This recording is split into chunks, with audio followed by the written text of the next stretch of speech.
নতুন একটা lecture consideration and promissory estoppel. এখানে কনসিডারেশন আর প্রমিসরি এস্টপেল দুই পার্টে ভিডিও করতেছি। একটা হচ্ছে এখানে কনসিডারেশনের definition, for a simple contract to be enforceable both parties should get something. And এখানে একটা এক্সাম্পল দেওয়া আছে যে X sells his house and Y pays in a sum of money, X gets money and Y gets the house, both get something out of the deal. তার মানে এই কনসিডারেশনের ডেফিনেশনটা এরকম হবে যে দুইটা পার্টি থাকবে একটা ডিলের মধ্যে, সেখানে দুইটা পার্টি কিছু না কিছু পাবে। এক্স টাকা পাচ্ছে, ওয়াই এখানে বাড়ি পাচ্ছে, দুইজনে কিছু না কিছু পাচ্ছে। সেটা হচ্ছে একটা কনসিডারেশনের এক্সাম্পল। তারপর কনসিডারেশনের টাইপস দুইটা আছে, একটা হচ্ছে এক্সিকিউটরি, একটা এক্সিকিউটেড। সো এক্সিকিউটরি কোনটা? A promise for a promise.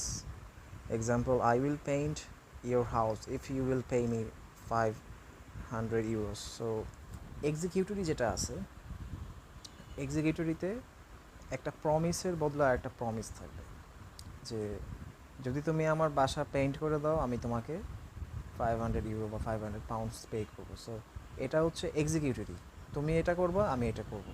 R executed হচ্ছে প্রমিস ফর অ্যান অ্যাক্ট, যে কোনো একটা কাজের একটা promise. I will pay you 10 pounds or when you will find my lost cat. So একটা কাজ হবে, একটা অ্যাক্ট হবে, এর প্রেক্ষিতে সে তাকে পে করবে, এটা হচ্ছে এক্সিকিউটেড। এখানে বিড়ালটা হারানো গেছে, হারানো বিড়ালটা খুঁজে দিবে, তারপর সে তাকে 10 পাউন্ড পে করবে।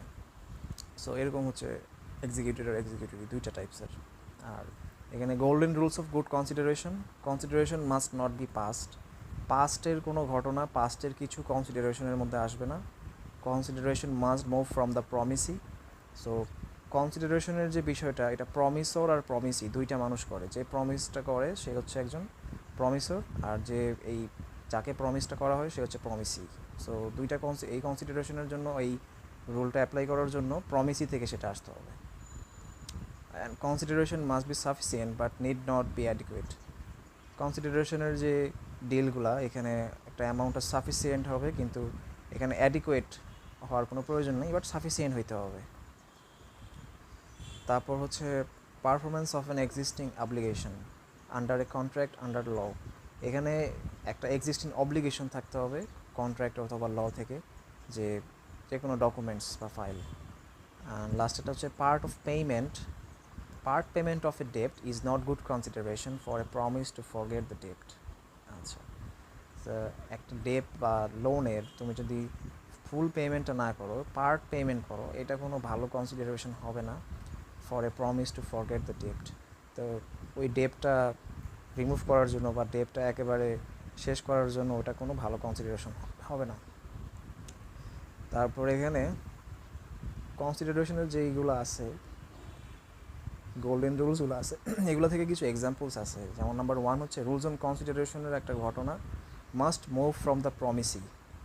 সো এখানে 1861-এর একটা ঘটনা ছিল, Tweddle versus Atkinson. Fathers of a young couple agreed in writing to provide money for the couple.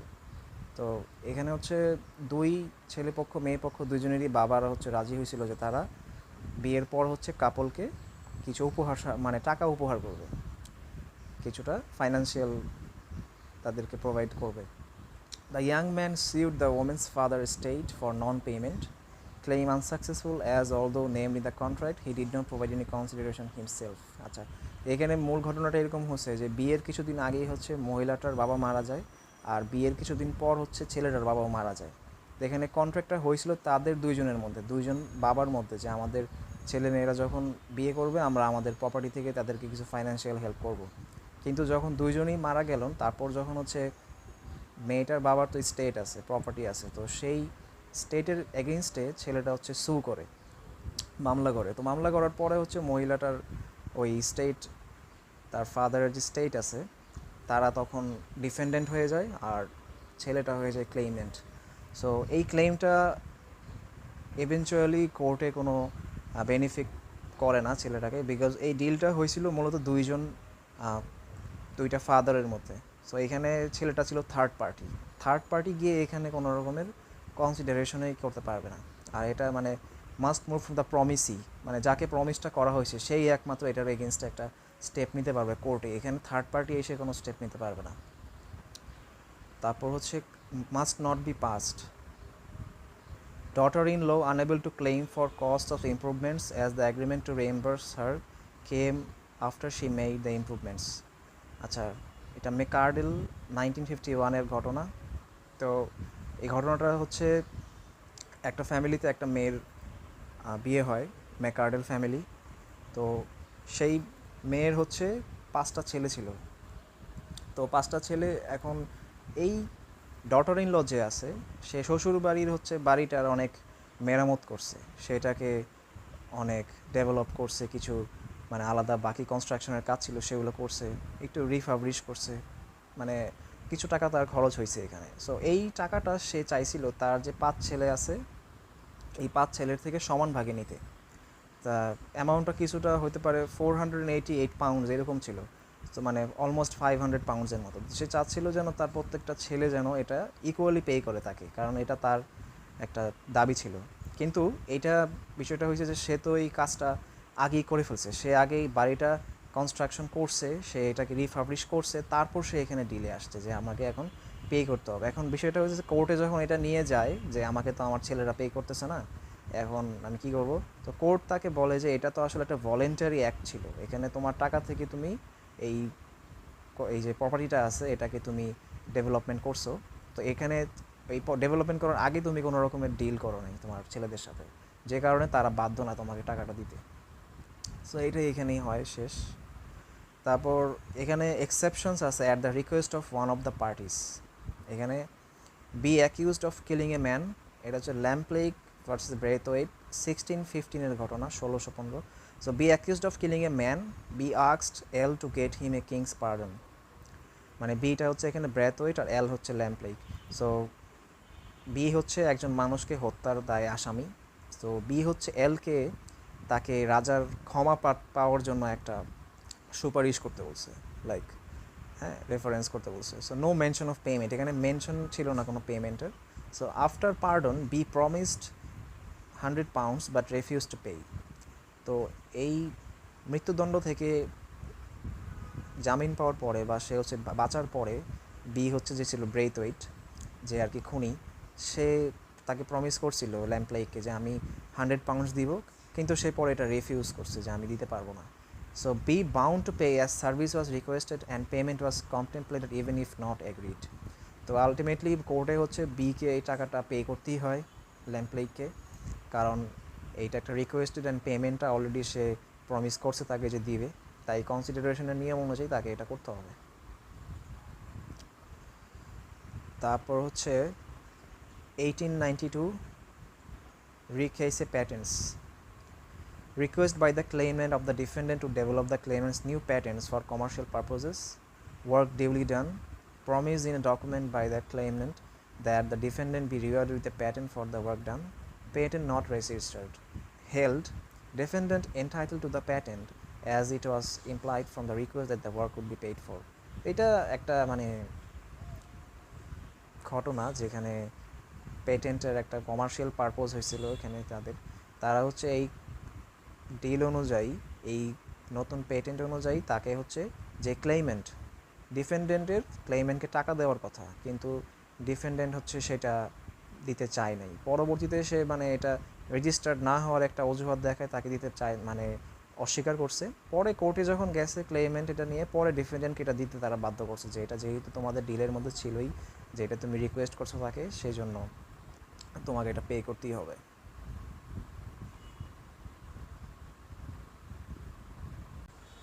কনসিডারেশনের golden রুলসগুলোর মধ্যে একটা 3 নম্বরে ছিল যে must be sufficient even if it's not adequate. So adequate হওয়া লাগবে এরকম কিছু না, একটা মনিটারি ভ্যালু থাকা লাগবে কিছুটা হলেও। যেমন একটা এক্সাম্পল এখানে আছে যে থমাস ভার্সেস থমাস 1842, এখানে deceased's wife charge nominal 1 pound ground rent per year was good consideration. আচ্ছা, তো এখানে যেটা হয়েছিল সেটা হচ্ছে যে এখানে হাজব্যান্ড অ্যান্ড ওয়াইফ, হাজব্যান্ডটা মারা যাওয়ার পর সে একটা ইচ্ছা ছিল তার যে তার ওয়াইফ যেন তার বাকি জীবন এই যে বাসাটায় তারা থাকছে তারা যেন থাকতে পারে। তো এইখানে এটা কোনোতে উইল করে যায় নাই সে। তো এই উইলটা না করার কারণে এই হাউসটার যে নমিনি ছিল অন্যরা, তো ওই নমিনিরা হচ্ছে এই ওয়াইফকে একটা অফার করে, সেটা হচ্ছে যে তুমি £1 প্রতি ইয়ারে দিয়ে তুমি বাসাটায় থাকতে পারবে একটা রেন্ট। তো এটা তখন সেই সময় তারা আর কি বলে, হাজব্যান্ডটা মারা যাওয়ার পরে। তো এরপর একটা সময় তারা যে হচ্ছে ওয়াইফটাকে ওই বাসা থেকে সরানোর চিন্তা করে, তখনই হচ্ছে এই জিনিসটা কোর্টে যায়। তো কোর্ট তখন বলে যে আপনারা যখন একটা কনসিডারেশনে ডিল করছিলেন যে £1 আপনি তাকে প্রতি বছর থাকতে দিবেন, তাহলে এখন ওইটা অলরেডি একটা কনসিডারেশন হয়ে গেছে, আর তাই তাকে এখানে যতদিন পর্যন্ত সে যায় তাকে থাকতে দিতে হবে। এটা একটা ছিল প্রথমে। আর সেকেন্ড হচ্ছে চ্যাপেল ভার্সেস নেসলে 1960-তে এটা হয়েছিল যে নেসলে হচ্ছে একটা প্রমোশন চালু করেছিল তাদের, যে যদি কেউ তাদের 3টা চকলেট বারের কাগজ, মানে র্যাপার যেটাতে চকলেটটা থাকে সেটা র্যাপার, আর হচ্ছে সামান্য পরিমাণে কিছু টাকা তাদেরকে ফেরত দেয়, তাহলে হচ্ছে তারা একটা ডিসকাউন্টেড মিউজিক রেকর্ড পাবে। তো এই ডিসকাউন্টেড মিউজিক রেকর্ডটা আবার যারা হচ্ছে এই মূল মিউজিক ক্রিয়েটর যারা, তাদের কাছে এই জিনিসটা পছন্দ হয় নাই। তো তাদের দাবি অনুযায়ী এরকম ছিল যে আমাদের থেকে যারা কপিরাইটটা কিনছে তাদেরকে একটা নির্দিষ্ট অ্যামাউন্ট বিক্রি করার কথা বলা আছে। তো তারা হচ্ছে ওইটার বাইরে যেয়ে তাদের 3টা চকলেট বারের র্যাপারকে এই এক্সচেঞ্জের মধ্যে নিয়ে আসছে, যেটা আমাদের ডিলে ছিল না। এটা নিয়ে যারা যখন কোর্টে যায়, এরপরে হচ্ছে কোর্ট হচ্ছে যারা ডিফেন্ডেন্ট মানে নেসলের পক্ষেই তারা রায় দেয়। কারণ হচ্ছে নেসলে এখানে তাদের বিজনেস করতেছে, আর তারা যদি এইখানে এই অল্প সামান্য পরিমাণ কিছু টাকা যেটা এখানে আছে যে 1 shilling and 6 pence, এত টাকা সে যদি এখানে নিয়ে থাকে, তাদের এই ভ্যালুটাও একটা মনিটারি ভ্যালু আছে সামান্য হলেও। আর ওই যদিও ওই চকলেট বারের র্যাপারগুলো ইকোনমিক্যাল কোনো ভ্যালু নাই, একদম মানে ভ্যালুলেস, তারপর ওইটা এখানে এই কনসিডারেশনে অ্যাড হবে, যেটার ফলে তারা মিউজিকগুলো তাদেরকে দিচ্ছে। তারপর হচ্ছে must be fresh consideration pre existing legal duty. এখানে কলিন্স অ্যান্ড গডফ্রয়ের 1830 এর ঘটনা। Defendant promised claimant payment to attend the claimant's trial. তো এখানে হচ্ছে কি একটা আদালতে কোনো একটা ট্রায়ালস হচ্ছিল ক্লেইমেন্টের। তো ডিফেন্ডেন্ট হচ্ছে সেখানে ক্লেইমেন্টকে প্রমিস করছিল যে সে যদি তার এখানে এসে একটা সাক্ষ্য দেয় তাহলে হচ্ছে তাকে কিছু পেমেন্ট করবে। So ক্লেইমেন্ট was an expert witness and সামন টু অ্যাটেন্ড আন্ডার এ সাবপোনেয়া। তো Clement was an expert witness বলতে এখানে ক্লেমেন্টের সাক্ষ্যটা অনেক গুরুত্বপূর্ণ ভূমিকা ছিল এই কেসের জন্য। তারপর হচ্ছে এই ডিফেন্ডেন্ট যে ছিল সে হয়তো বা তাকে টাকাটা পে করে নাই। তো এরপরে যখন এটা কোর্টে যায়, পরে এটা রায় আসে যে promise not enforceable as Clement under a legal duty to attend court. এখন এটা হচ্ছে যে কোনো নাগরিকের লিগাল ডিউটি যে সে যদি কোনো ক্রাইমের উইটনেস হয় তাকে যে কোর্টে সাক্ষ্য দিতে হবে। এখন সে এটার পরিবর্তে কোনো টাকা দাবি করতে পারবে না। আর যেটা ছিল ওটা জাস্ট একটা পেমেন্ট করার জন্য, এটা জাস্ট মৌখিক কথা, এটা কোনো ডিলের অংশ ছিল না, ডিডে ছিল না আর কি। তারপর হচ্ছে pre existing contractual duty owed to the promisor. এখানে স্লিক ভার্সেস মিরিক 1809-এর একটা ঘটনা, যেটা একটা জাহাজের ক্রিউদেরকে নিয়ে। সো ওই জাহাজে 11 জন ক্রিউ ছিল, যাদের মধ্যে 2 জন হচ্ছে জাহাজটা ছেড়ে পরবর্তীতে চলে যায় কোনো একটা জায়গায়। তো ক্যাপ্টেন যে ছিল জাহাজের, সে তাদেরকে প্রমিস করে যে তারা যদি এখন সেফলি এই শিপটাকে তাদের ডেস্টিনেশনে পৌঁছাতে পারে, তাহলে ওই বাকি 2 জন যে পেমেন্টটা পাইতো সেটা তাদের মধ্যে ভাগাভাগি করে দিবে। তো এরপরে হচ্ছে যে ক্যাপ্টেন প্রমিস রাখতে পারে নাই, সে এটা করতে পারেনি। পরবর্তীতে যেটা আসছে মামলায় যখন এটা যায়, যে ship owner not bound to pay as they were under a contractual duty to sell the ship which included dealing with normal emergencies. So এখানে শিপের যে ওনার ছিল, তো তার এখানে ওই বাকি 2 জনের টাকা এই 9 জনকে ভাগ করে দেওয়ার মধ্যে কোনো বাধ্য না সে।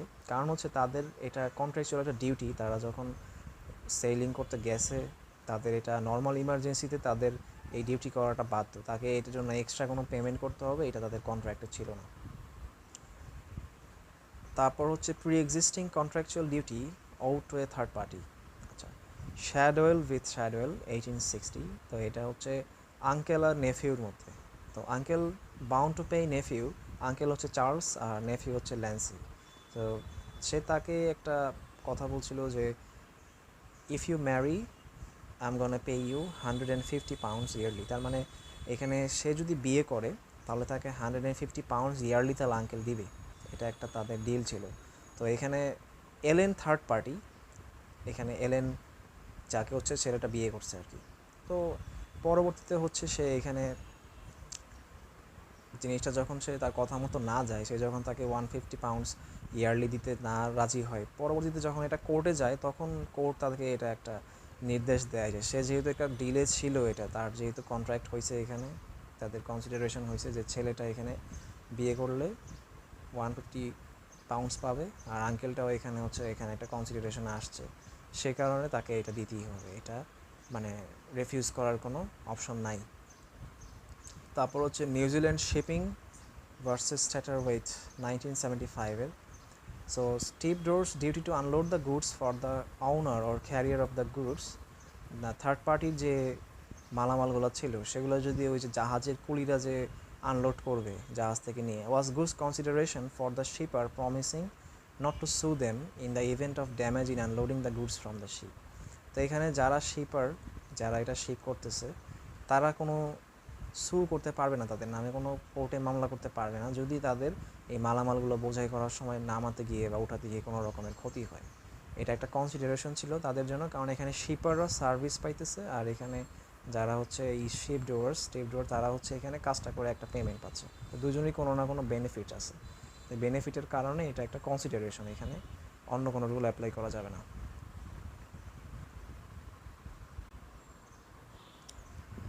এর পরের স্লাইডে 4 cases where fresh consideration provided. First 3 cases এখানে exceptions providing fresh consideration, এখানে কিছু exceptions আছে, যেমন ওয়ার্ড ভার্সেস বাইহ্যাম 1956-এর। এখানে এটা একটা কাপল, তো কাপলের হচ্ছে তাদের একটা ইলিগাল চাইল্ড হয়, ইলিজিটমেট চাইল্ড উইথাউট ম্যারিজ। তখন তো একটা পর্যায়ে গিয়ে হচ্ছে তাদের চাইল্ড তো বাবা মা দুজনের সাথে থাকায়, কিন্তু হচ্ছে তাদের মধ্যে একটা পর্যায়ে যে সেপারেশন হয়ে যায়। সো যে ফাদারটা ছিল সেই মাটাকে বাসা থেকে বের করে দেয়, কিন্তু চাইল্ডটাকে নিজের কাছে রাখে। তো একটা পর্যায়ে যে ফাদারটা আবার রিম্যারি করে, সে আরেকটা পার্সনকে বিয়ে করে, তো তখন হচ্ছে বাচ্চাটাকে সে চায় তার মায়ের কাছে রাখতে, কিন্তু তাদের মধ্যে একটা কনসিডারেশন হয় যেটাকে ইকোনমিক্যালি দুই পাশ থেকে কনসিডারেশন বলা চলে না, কিন্তু তারপরে এটা একটা এক্সেপশনাল কেস, যেখানে বাবা হচ্ছে তার মাকে একটা শর্ত দিয়েছিল, ওই মানে বাচ্চাটার মাকে যে শর্ত দিয়েছিল যে এই বাচ্চাটাকে হ্যাপি রাখতে হবে, তাকে ভালো রাখতে হবে, এর পরিবর্তে আমি তোমাকে কিছু পাউন্ড পেমেন্ট করবো আর কি, যদিও এটা অল্প অ্যামাউন্টের ছিল। তো এইখানে এই জিনিসটা একটা পর্যায়ে যে হচ্ছে বাবাটা টাকা দেওয়া বন্ধ করে দেয় মাকে, তো এরপরে মাটা হচ্ছে কোর্টে যায় যে সু করে তার নামে। তো তখন হচ্ছে কোর্ট একটা তাদের রায় দেয় যে যেহেতু এখানে ইকোনমিক্যাল যদিও কোনো এক্সচেঞ্জ হয়নি তাদের মধ্যে, এখানে ইমোশনাল একটা এক্সচেঞ্জ হয়েছে, মানে ইমোশনাল একটা ফেভার মাটা করছে বাচ্চাটাকে হ্যাপি রেখে, আর এর জন্য বাবা তাকে টাকা দিতে বাধ্য। এখনকার মডার্ন রুলে যদিও এটা অনেক মানে ডিফারেন্ট হয়ে গেছে, এখন কোর্টে গেলেই হচ্ছে মারা যদি সু করে ফাদারকে চাইল্ড পেমেন্ট না করার কারণে, তখন খুব ইজিলি তারা পেয়ে যায় জিনিসটা। সো এটা হচ্ছে আগের ঘটনা 1956-এর, তাই এরকম। তারপর আরেকটা কেস আছে হার্টলে ভার্সেস পন্সবি 1857-এ। সো এখানে একটা শিপের ক্রিউ ছিল 36 জন, যাদের মধ্যে only 19 remained making the return voice dangerous. So একটা শিপের যখন পর্যাপ্ত পরিমাণে ক্রিউ না থাকে, তো অবশ্যই রিটার্নটা অনেক ডেঞ্জারাস হয়। তো এখানে মেইনলি ব্যাপারটা এরকম ছিল যে শিপের যে ওনার বা যে হচ্ছে শিপার, সে চাচ্ছিল যে তাদের শিপটাকে নিয়ে একটা নতুন লোকেশনে যেতে, কিন্তু এখানে শিপের ক্রিউরা অলরেডি হচ্ছে যখন পোর্টে গেছে সেখান থেকে 17 জন চলে গেছে, তো বাকি রয়েছে আর হচ্ছে 19 জন। তো এতগুলো মানুষ চলে যাওয়ার কারণে এখন নতুন করে একটা ডিল তারা করছে যে তাদেরকে পেমেন্ট একটু বাড়ায় দেওয়া হবে, মানে যে আর কি শিপার। তো তারাও রাজি হয়েছে, যারা ক্রিউ মেম্বার বাকিরা ছিল তারা রাজি হয়েছে। তো যাওয়ার পরে যখন পোর্টে পৌঁছাইছে আরেক পোর্টে, তখন ওই যে শিপার সে তাদেরকে রিফিউজ করছে যে আমি এক্সট্রা কোনো পেমেন্ট করবো না। তো এইখানে যখন জিনিসটা কোর্টে যায়, তারপরে হচ্ছে কোর্ট এই ক্রিউ মেম্বারদের পক্ষেই রায় দেয়। তো এটা করার কারণ হচ্ছে তোমার যদি সাগর পথে সমুদ্র পথে যদি কোনো রকমের প্রবলেম হয় বা কোনো ইমার্জেন্সি হয়, সেক্ষেত্রে তারা লিগ্যালি এটা ডিউটি দিতে বাধ্য, তারা যে তোমাকে শিপটা সেফলি পৌঁছাইতে হবে, এটা তাদের কন্ট্রাক্টে থাকে। বাট যেহেতু এটা একটা পোর্টে অলরেডি পৌঁছায় গেছিলো, শিপটা একটা পোর্টে ছিল, আর পোর্টে যাওয়ার পরে হচ্ছে তারা রিফিউজ করছে যে না, আমরা এখন ক্রিউ মেম্বার কম, আমাদের ভয়েসটা এখন ডেঞ্জারাস হবে, আমরা যাব না। তারপর যখন তাদের সাথে নতুন একটা কন্ট্রাক্ট হয়েছে, সেটা অবশ্যই কনসিডারেশন হবে যে তারা শিপটা পৌঁছে দিচ্ছে, তো এইটা এই ক্রিউ মেম্বারদের ফেভারে যায়, আর শিপ ওনারকে তখন এক্সট্রা পে করতে হয় তাদেরকে।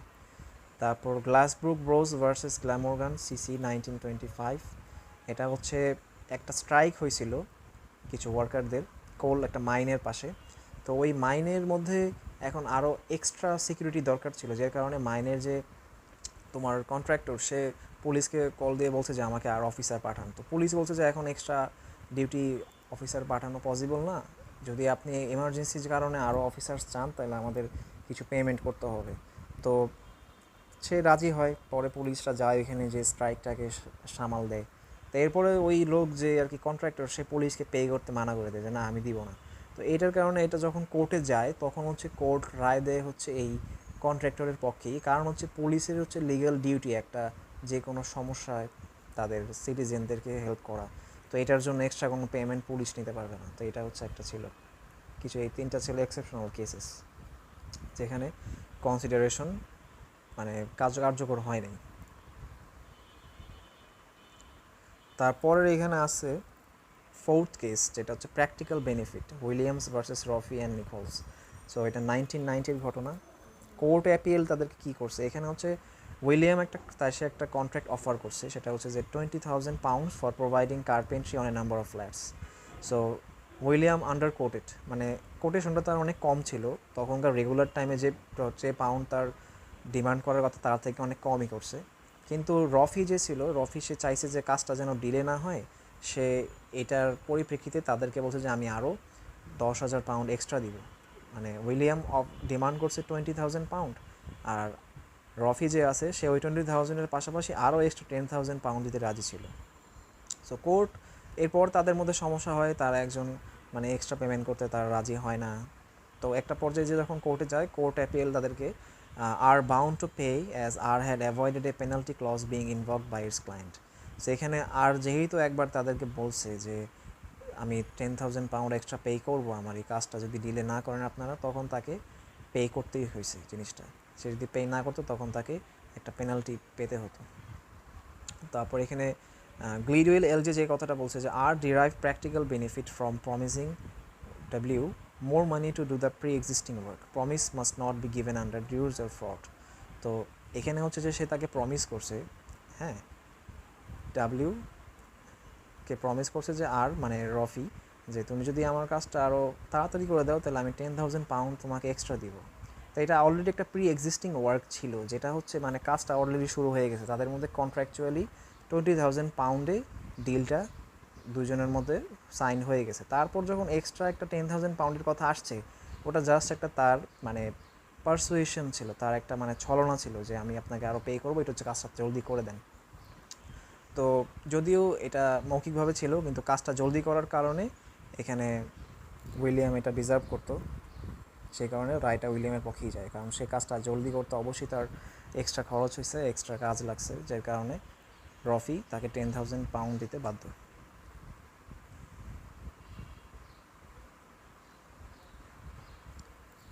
এরপরের স্লাইডে meaning of practical benefit, MWB business exchange versus Rock advertising 2016।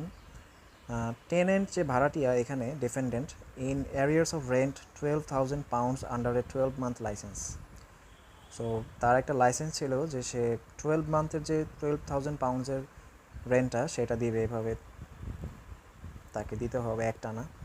তো এরপর ল্যান্ডলর্ড তার সাথে ওরালি একটা পেমেন্ট প্ল্যানে রাজি হয়, যেটা হচ্ছে তার একটা প্রপোজাল ছিল।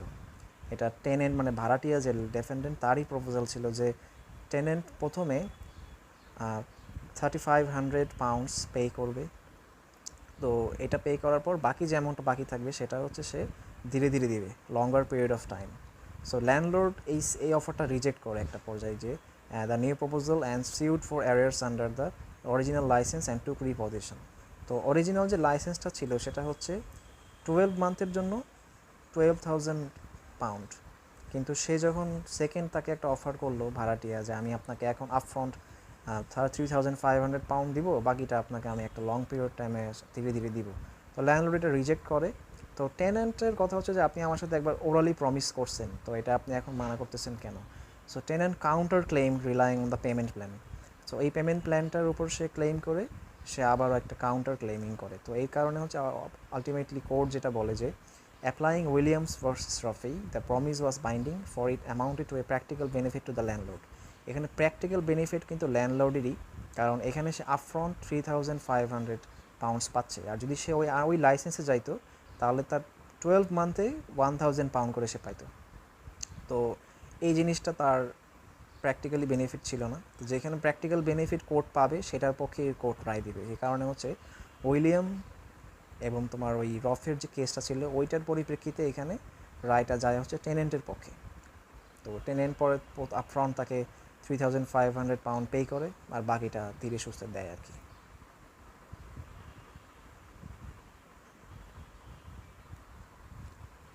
এরপর কনসিডারেশনের লাস্ট যে স্লাইড, এখানে ফরবিয়ারেন্স টু সু can be valid consideration if legal action is valid. মানে সু করতে তো অনেক রিজনই আছে মানুষের, তারা বিভিন্ন রকম প্রবলেমে পড়লে সু করতে পারে একটা মানুষকে। বাট এটা যদি কেউ সুটা যদি মাফ করে দেয়, কেউ যদি কাউকে ক্ষমা করে এই মামলা থেকে, তো এটাও একটা ভ্যালিড কনসিডারেশন যদি লিগাল অ্যাকশনটা ভ্যালিড হয়। যেমন এখানে দুইটা কন্ট্রাস্টিং কেস আছে, যে কুপ ভার্সেস রাইট 1861-এ। সো এখানে ডিফেন্ডেন্ট যে ছিল সে ক্লেইমেন্টের সাথে যে মামলাটা নিয়ে এখানে গেছিলো সেটা হচ্ছে যে আনপেইড প্রপার্টি রিপেয়ার্স। তো এখানে সে কিছু প্রমিসরি নোটস সে এখানে তাদেরকে প্রোভাইড করছিল by the defendant in exchange for not being sued by the claimant for unpaid property repairs was held good consideration. So যে ক্লেইমটা করছে ওই ক্লেমেন্টের থেকে সে সু হবে না, এরকম একটা প্রমিসরি নোট ডিফেন্ডেন্ট নিয়ে রাখছিল এক্সচেঞ্জ হিসেবে, যার কারণে পরবর্তীতে এটা একটা গুড কনসিডারেশন হিসেবেই গণ্য হয়েছে। তারপর কম ভার্সেস কম 1951-এ হাজব্যান্ড অ্যান্ড ওয়াইফের একটা কেস। এখানে হাজব্যান্ড অ্যান্ড ওয়াইফের মধ্যে ডিভোর্স হওয়ার পরে একটা মেনটেনেন্স কস্ট, যেটা হচ্ছে 100 পাউন্ড প্রতি বছর এটা ওয়াইফকে দিতে হবে হাজব্যান্ডের, এরকম একটা রায় আর কি কোর্ট দিয়ে রাখছিল। এটা এখন পরবর্তীতে was not enforceable as the wife had not given up any right to sue for maintenance in the divorce courts. তো ডিভোর্স কোর্টে এই মহিলাটা হাজব্যান্ডকে সু করার যে রাইটটা, এইটা যদি গিভ আপ করতো তাহলে হাজব্যান্ড এই পেমেন্টটা করতো, তাকে যে প্রমিসটা করছিল যে তুমি এই সু করার এইসব চিন্তা ভাবনা ছেড়ে দাও, তাহলে আমি তোমার প্রতি বছরে 100 পাউন্ডস পে করবো। তো মহিলা এই রাইট ছাড়ে নাই, যার কারণে হাজব্যান্ডও আর পে করে নাই। সো এটা হচ্ছে একটা কন্ট্রাডিক্টরি কোর্স। সো এগুলো হচ্ছে কনসিডারেশনের স্লাইড ছিল। আমি এরপরের ভিডিওতে হচ্ছে প্রমিসরি স্টপেল যা আছে এগুলা দিয়ে স্লাইডগুলো শেষ করে দিব।